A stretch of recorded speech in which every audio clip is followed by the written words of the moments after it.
C'est vers cela que nous cheminons.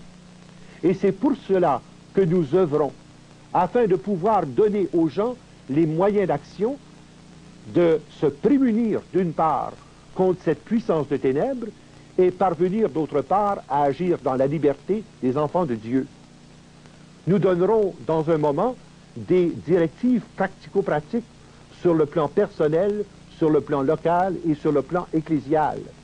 Mais d'ores et déjà, il est possible pour nous de commencer à concevoir comme il est vital de tisser nos liens de fraternité et de solidarité pour vivre ce que l'Évangile préconise dans son enseignement.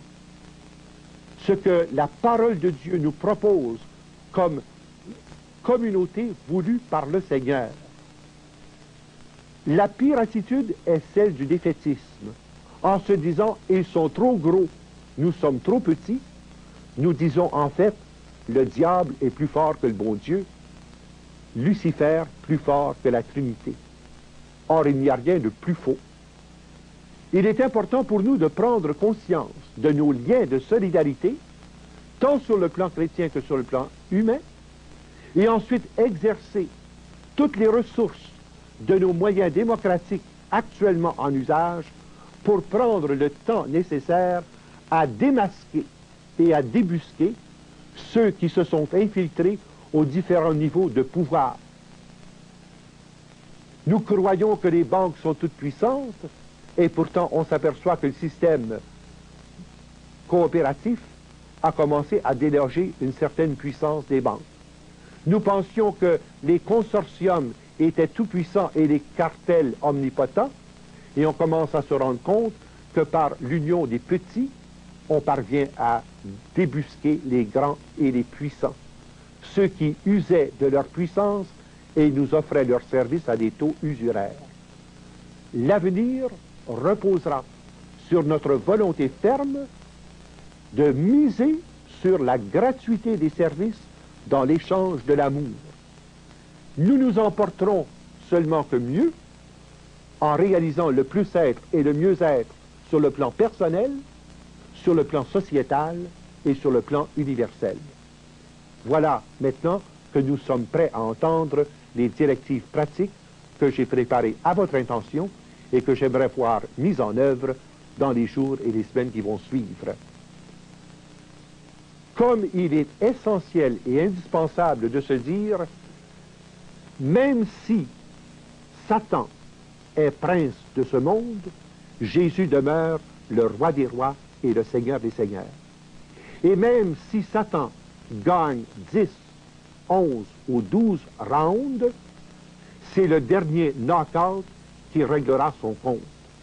Nous savons que Jésus est vainqueur et que la puissance des ténèbres sera vaincue par l'agneau immolé, ce Jésus rédempteur qui est venu apporter aux hommes son royaume de vie et de vérité, son royaume de grâce et de sainteté, son royaume de justice, d'amour et de paix.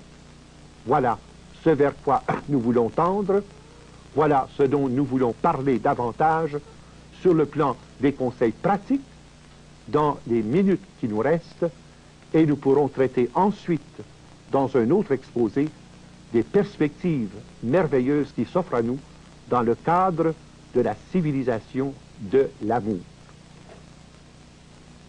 Dieu.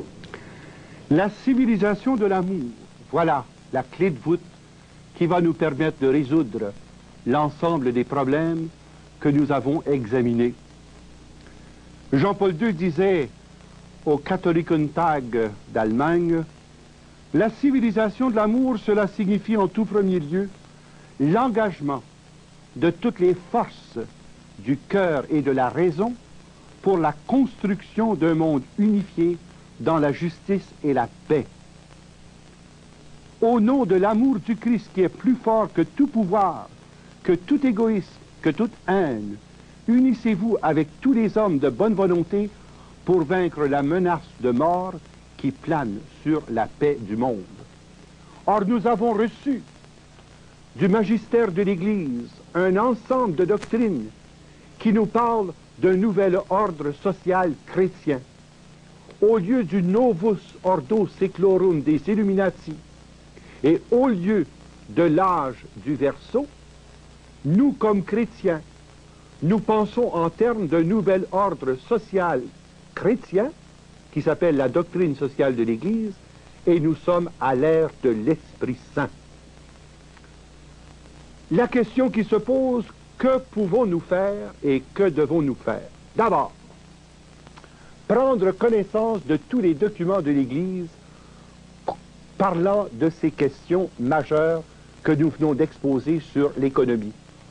J'en signalerai 5 d'une capitale importance. La plus récente, c'est l'encyclique Laborem Exercens, c'est par le travail. Cette encyclique a pour fonction précisément de clarifier tout le débat,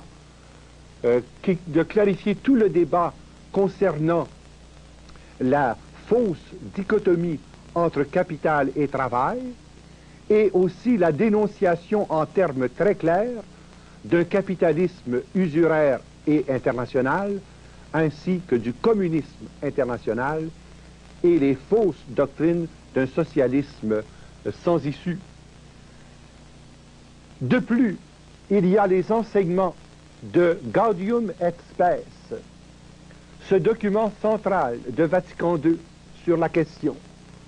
Pensez à l'encyclique du pape Paul VI sur la progression de tous les peuples, et aussi à ce document qui a été adressé précisément au cardinal Maurice Roy, à l'occasion du 80e anniversaire de la parution de Rerum Novarum.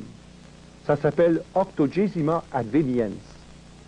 Ce sont des textes qu'il faut lire, dont il faut prendre connaissance, en même temps que le grand document de Jean 23 qui s'appelle Pacem in Terris.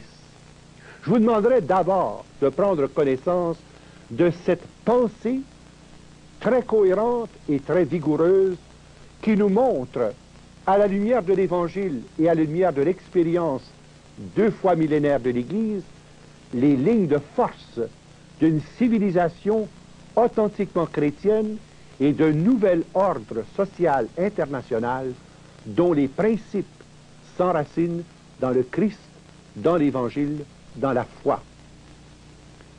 La deuxième chose aussi à entreprendre, c'est une étude très systématique des diverses questions résultant des fausses doctrines économiques qui sont à la base de la crise actuelle, notamment la fausseté de la doctrine monétariste de Friedman, qui est à l'origine de nos déboires inflationnistes, et ensuite la doctrine de Maynard Keynes, qui est à l'origine du libéralisme économique, qui empêche la régulation des divers éléments de la vie économique, de telle façon que tout accroissement d'inflation se traduit par un taux plus élevé de chômage.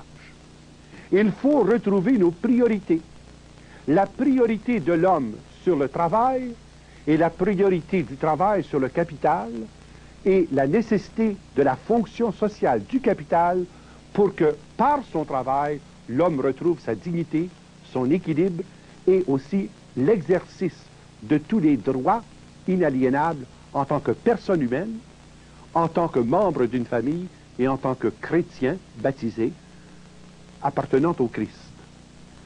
Maintenant, comment agir sur le plan pratico-pratique? J'aimerais d'abord qu'on se rappelle qu'il faut agir dans la vérité et la charité. Tout ce qui sera entrepris dans les directives suivantes doit respecter les 5 principes suivants.